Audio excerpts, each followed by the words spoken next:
Salut tout le monde. Aujourd'hui, méga banane pour Mani, parce que nous allons unboxer un Traxxas Summit avec RC Team. RC Team qui a eu la bonne idée, franchement, là, moi je suis 100% pour. Ça fait des plombes qu'on avait une planche d'autocollant RC Team, c'est un peu banal dans toutes les couleurs. Et là, regardez ce qu'ils nous ont fait.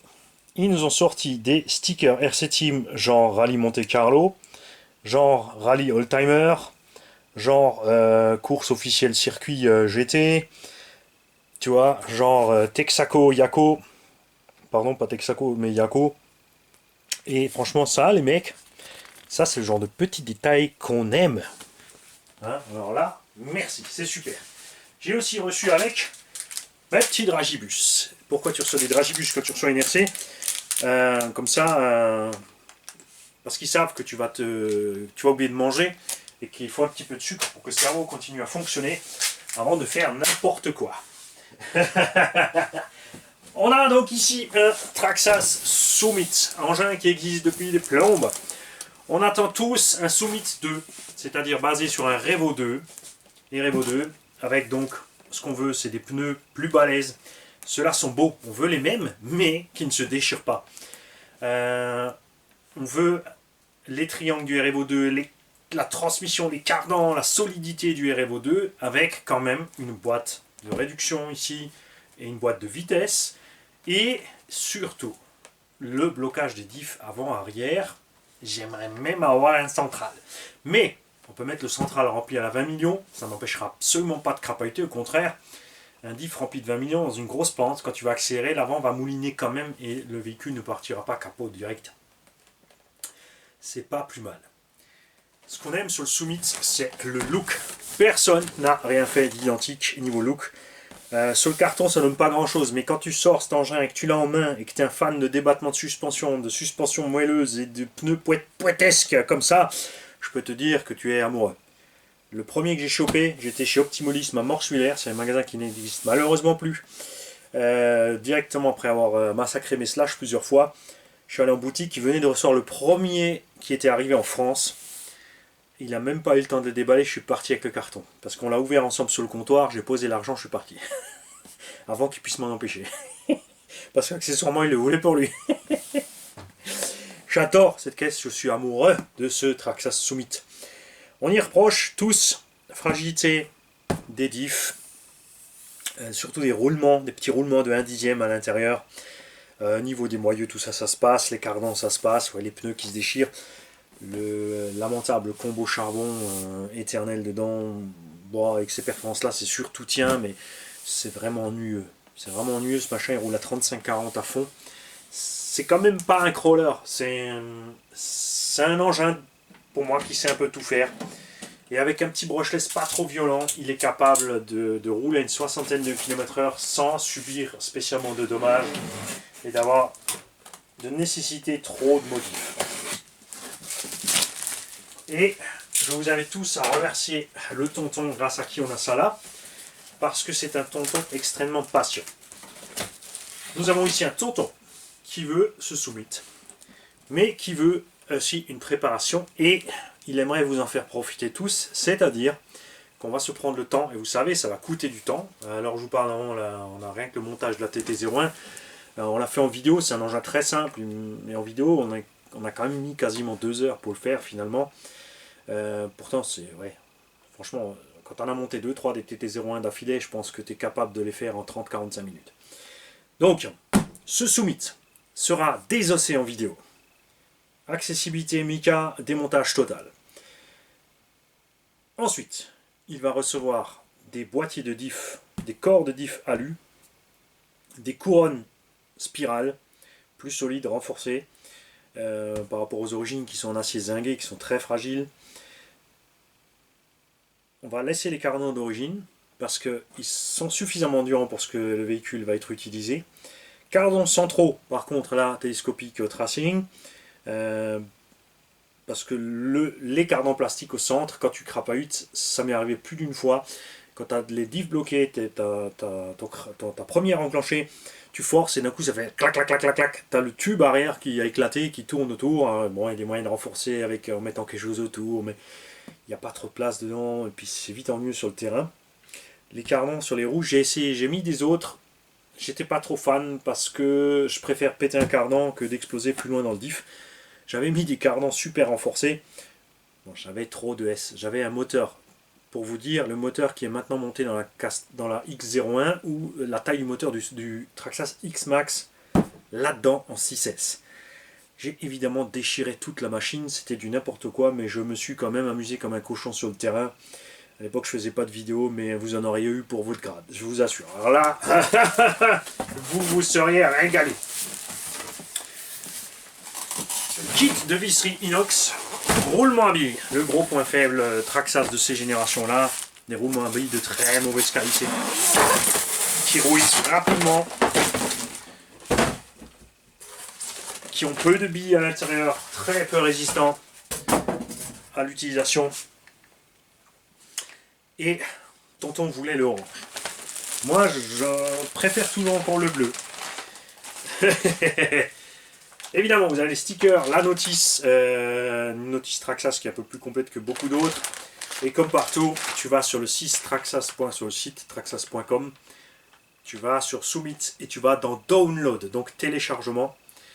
Et tu peux récupérer toutes les notices, les éclater, tout. C'est dispo en plusieurs langues chez Traxxas. Là, comme ça, là, c'est sûr, il fait pitié. Le pauvre. Complètement comprimé.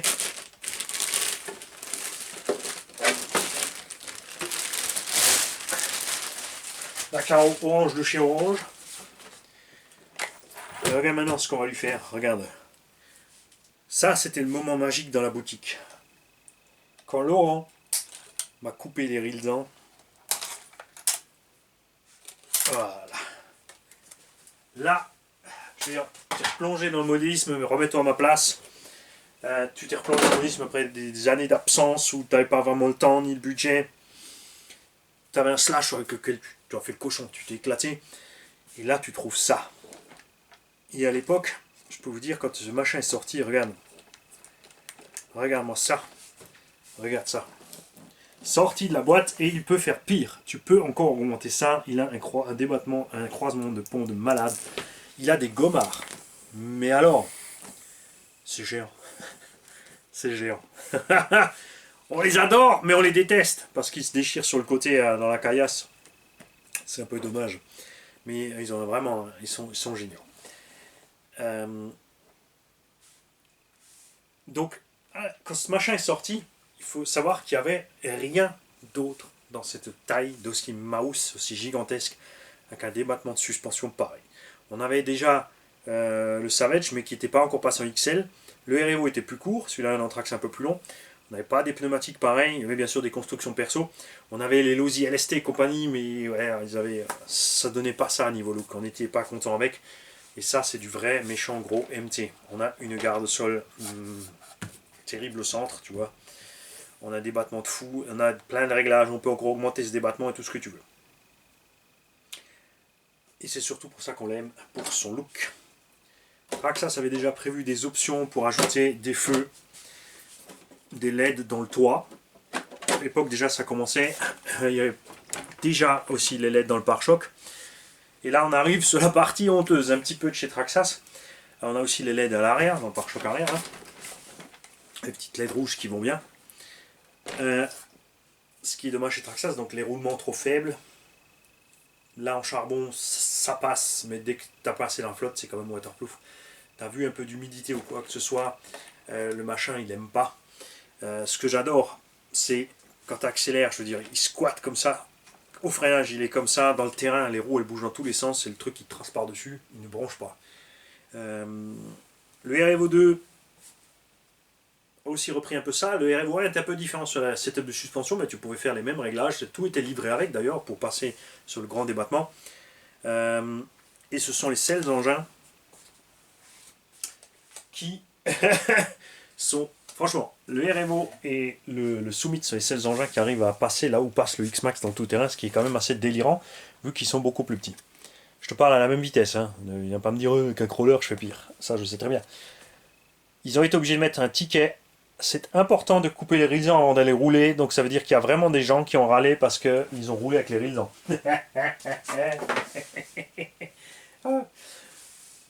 Les ricains, un peuple formidable.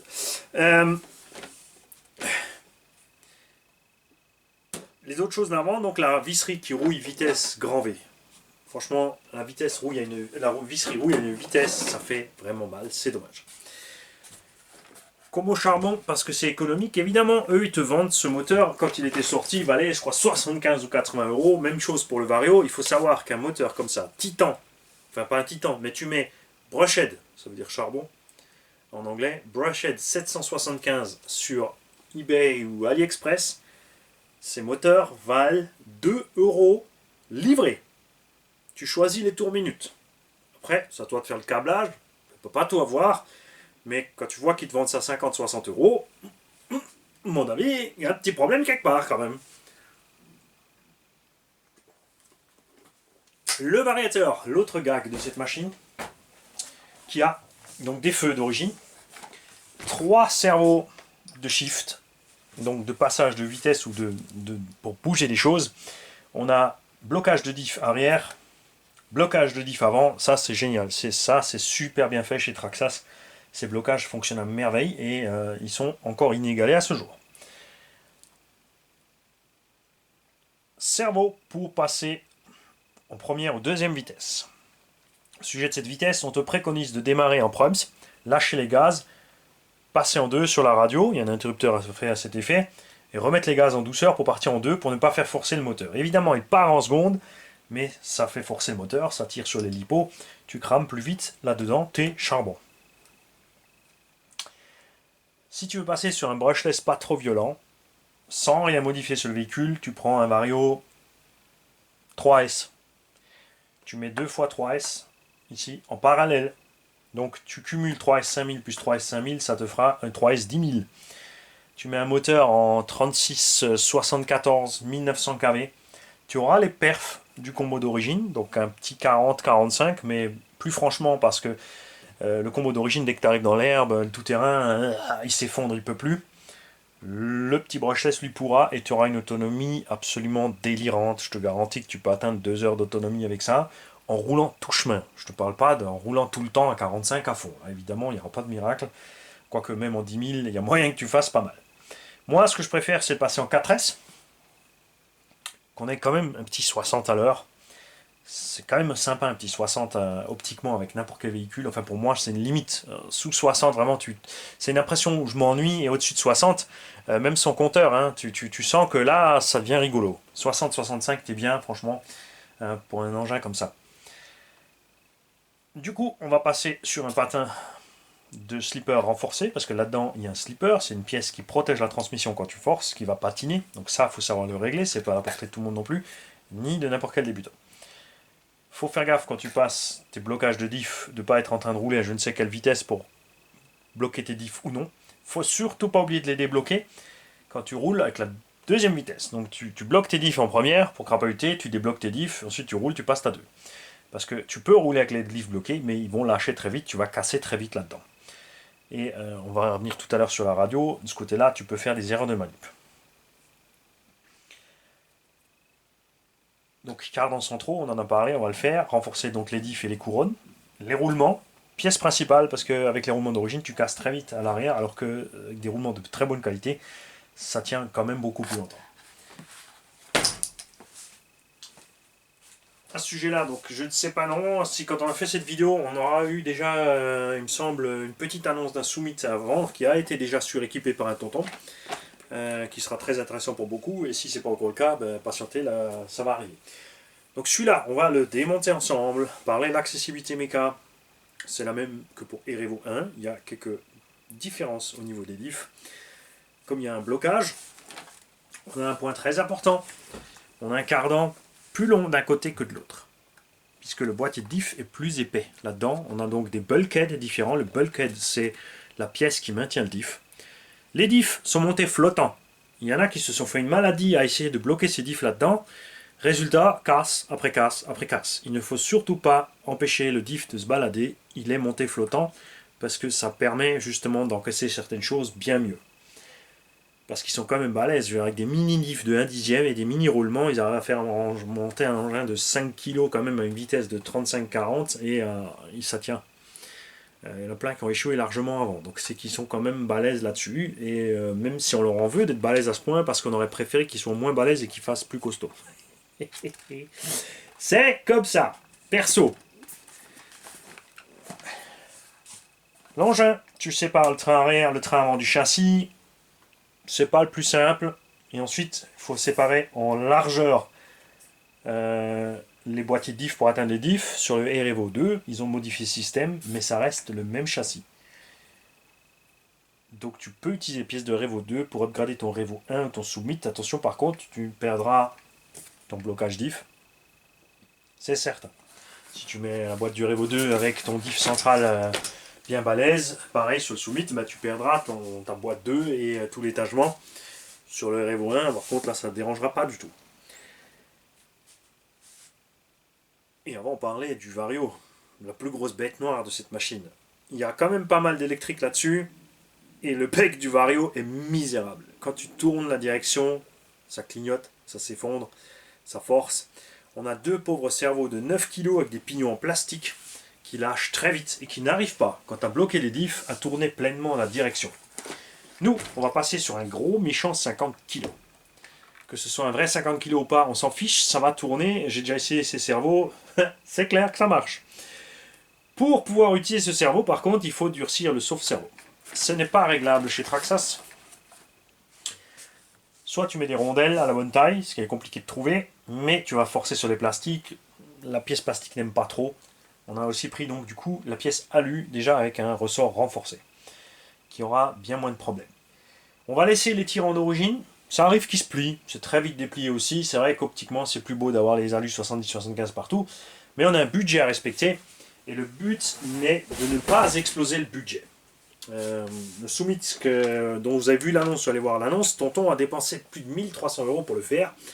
Ici, nous allons viser un maxi de 800 € fini.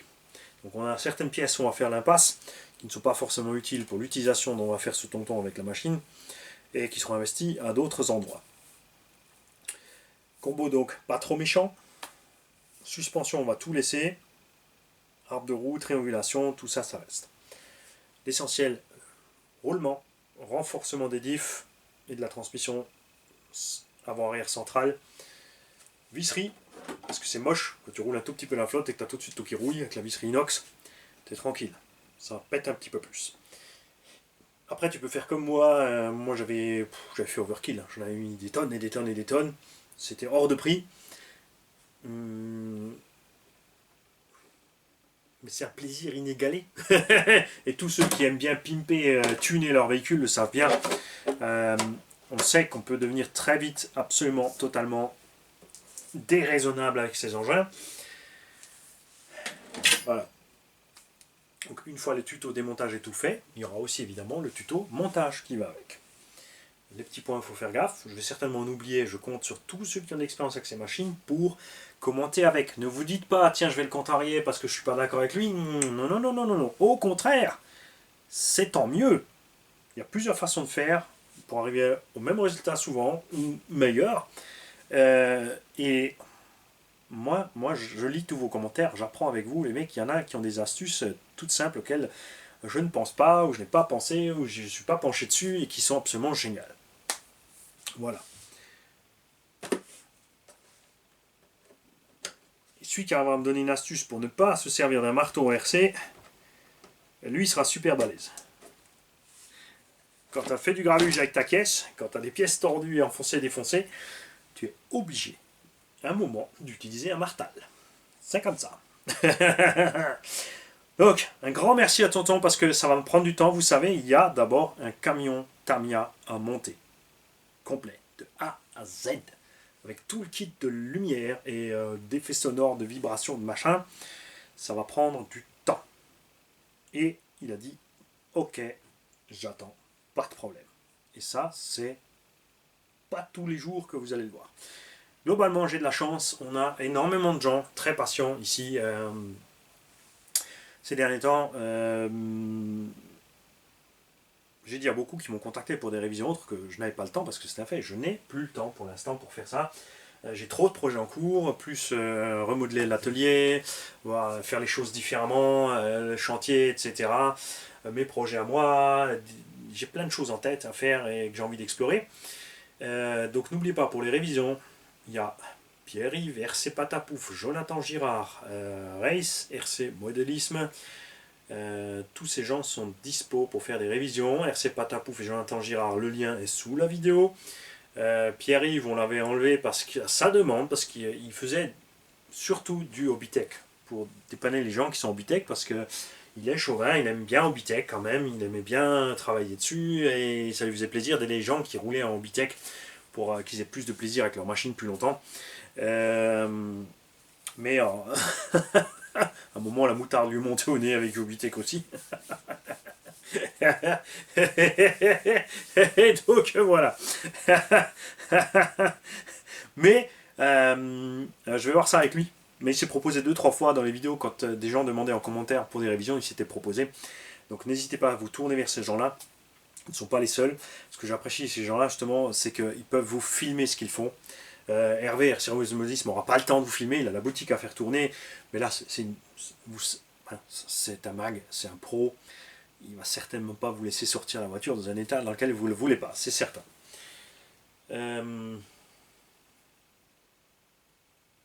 Donc n'hésitez pas à contacter ces gens-là si vous avez des révisions à faire, des réparations, des préparations ou autre. Évidemment, il y en a plein d'autres, je ne les connais pas tous.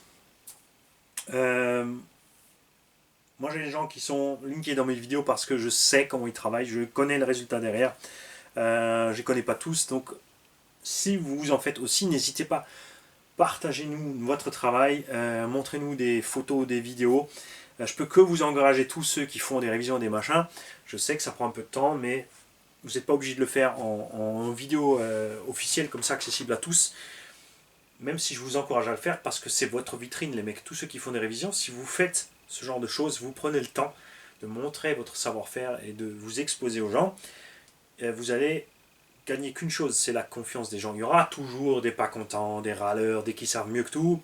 Vous ne laissez pas démonter. Vous savez ce que vous faites et vous pouvez le montrer, donc c'est l'essentiel. Sinon, vous faites au moins en vidéo privée, donc vous déballez le matériel. Enfin, moi je déballe le matériel pour voir tout ce qui est arrivé. En vidéo, Jonathan Girard, Patapouf aussi. On démonte ensemble. Comme ça, on voit exactement où ça coince, ce que j'en pense, et tu vois, je te donne ton avis sur l'usure. On peut graisser le roulement, où il faut le changer, ce genre de détails. Et ensuite, la vidéo du véhicule finie sur le débarre. Comme ça, c'est comme si les gens étaient avec nous, tu vois. Et ça, c'est sympa. C'est sûr que ça va beaucoup plus vite, je le sais moi-même, ça va beaucoup plus vite. J'ai plein de tontons qui me disent non, vas-y, fais la révision, t'occupe pas de la vidéo. Ça me met 3-4 fois moins de temps de la faire sans faire la vidéo. Alors, je démonte, je fais la liste. Ce que j'ai en stock, j'ai en stock. Si je n'ai pas en stock, je commande directement mon démonté. Entre temps, je nettoie, je brosse, je commence à remonter ce que j'ai. Ensuite, les pièces arrivent, je les intègre dans le véhicule, je finis mon montage, le véhicule est fini, il est réexpédié.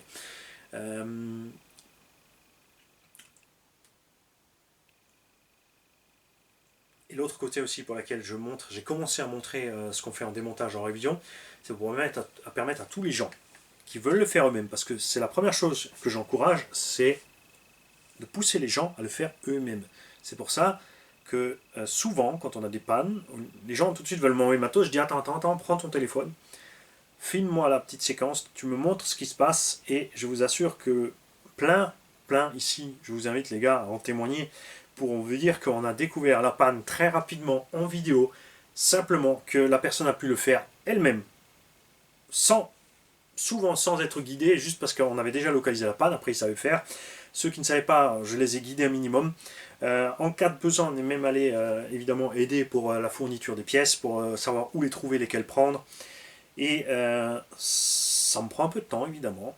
Les machines ne sont pas là, je ne vends pas de pièces, je fais pas de manœuvre, forcément c'est comme ça, j'y gagne rien. Mais sur le papier, tu gagnes rien là, mais tu gagnes le fait que tu as fait un heureux, qui peut prêcher la bonne parole s'il a envie, il n'est pas obligé, et que tous ces gens-là derrière se sont tous toujours montrés généreux. Chacun doit voir son système de fonctionnement. Évidemment, c'est plus facile pour moi parce que je ne vis pas de ça, c'est en plus. Si je devais avoir une boutique, un numéro de siret, des charges, des machins, les choses seraient évidemment beaucoup plus compliquées. Donc prenez du recul par rapport aux boutiques, hein, vous fâchez pas toujours tout de suite avec, quand ils n'ont pas le temps, ils peuvent pas, ou ils peuvent pas se permettre de faire, comme dit, un démontage total, nettoyage total et remontage, avec des budgets qui semblent cohérents par rapport au prix de la voiture. Il faut voir le temps que le professionnel, ça lui a coûté, ce qu'il a derrière en charge. Hein. Mesurez toujours tout. L'essentiel, c'est de bien communiquer avec la personne avec laquelle vous travaillez, ou vous avez envie de faire confiance, que vous soyez sur la même longueur d'onde entre ce que vous allez faire, le rendu que vous estimez avoir, tout ce genre de choses. Et maintenant, j'y vais. Suite de ça, ce sera donc la mise en pièces. Tu vas y passer, mon petit. Salut.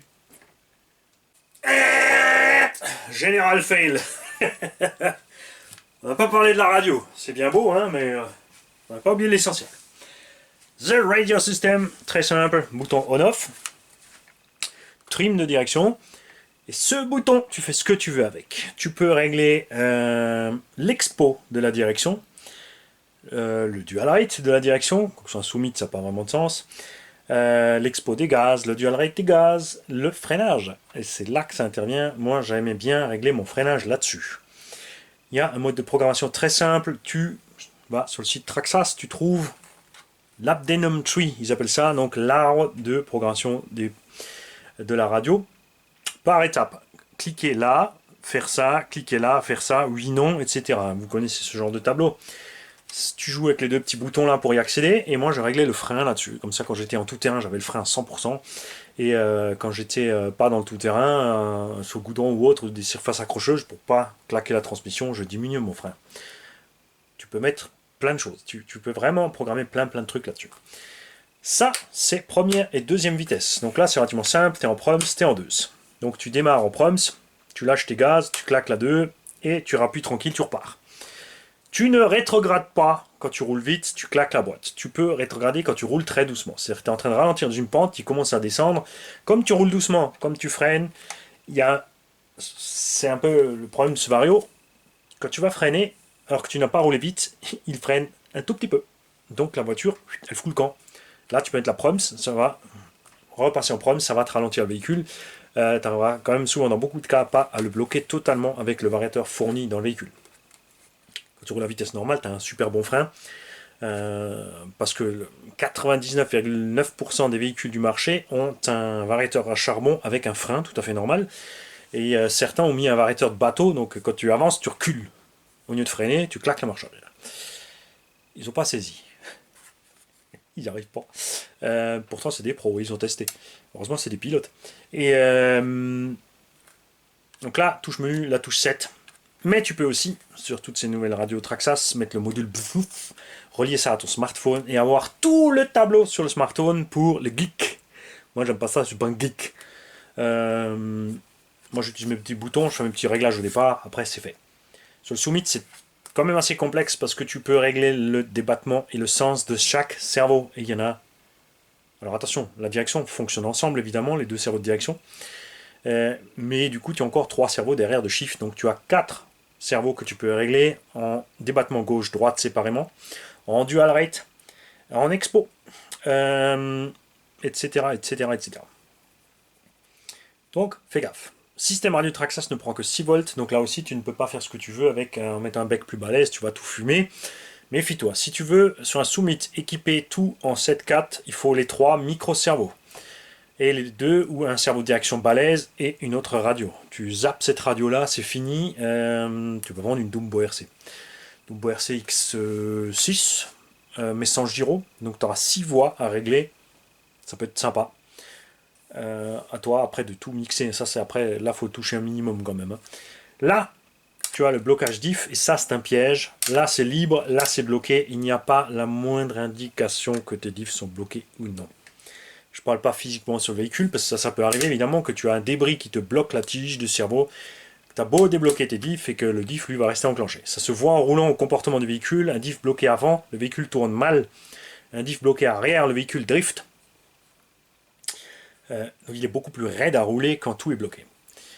Là, Moi j'aurais bien aimé avoir franchement un interrupteur avec ça, pour que tu aies ta petite lumière là, quand tu roules, que tu aies une petite LED ici ou là, quelque part de planquer discrètement, qui te dit, hein, pas juste ici, parce que ça c'est le voyant on, donc ça serait pas pratique d'avoir les trois en ligne, mais tu vois, séparément ici, d'avoir les petits interrupteurs pour te dire attention, shift enclenché. Hein. Ça passe pas forcément du rouge au vert, mais tu as au moins une lumière rouge si déjà tu as un seul diff enclenché, tu vois, et que ça soit éteint quand tu as 0 et au moins une LED quand tu enclenches le moindre diff. C'est sympa. Dans l'ordre de blocage, tu bloques d'abord le diff avant, ensuite l'arrière. Pour une raison très simple, que c'est prévu pour crapahuter. Et en général, dès que tu bloques ton diff avant, l'engin passe déjà pratiquement partout. Il n'est pas nécessaire souvent de bloquer l'arrière. Si tu bloquais d'abord l'arrière, tu aurais un gros problème dans les pentes, puisque ton véhicule drifte plus, il se met systématiquement face à la pente, et ensuite tu dois monter de face. Alors que souvent, avec juste le diff avant bloqué, tu peux monter un petit peu en crabe, l'arrière suit tranquille et ne force pas, donc ça passe bien. Comme il a ces blocages diff, tu peux laisser les diffs du Summit très très libres, sans les blocages, pour justement, surtout l'arrière, hein, pour permettre ça. L'avant, tu peux le durcir déjà plus. Comme ça, tu es tranquille. Dans une utilisation mixte, j'utilisais peut-être 10% de mon temps à peine les diffs, même en crapahutant dans les gravières, parce que il est infernal. Ce truc passe à des endroits déments. Tout le monde n'aime pas l'esthétique, c'est pas du tout un scal. Il y a des discussions sur est-ce que c'est du 1.10, du 1.18. Ça n'a pas d'importance. Tu t'amuses avec ta caisse. Et puis moi je l'aime, je le trouve beau. C'est génial. D'ailleurs, il y a des choses qui arrivent.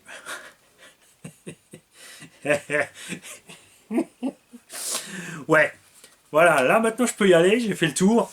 Après, c'est pas plus mal que je vous ai dit salut tout à l'heure, parce que au moment où j'ai éteint la caméra, la poste est passée. Et le gag, c'est que avant que j'allume la caméra, j'étais arrivé en bas, une autre poste est passée aussi. Salut les gars.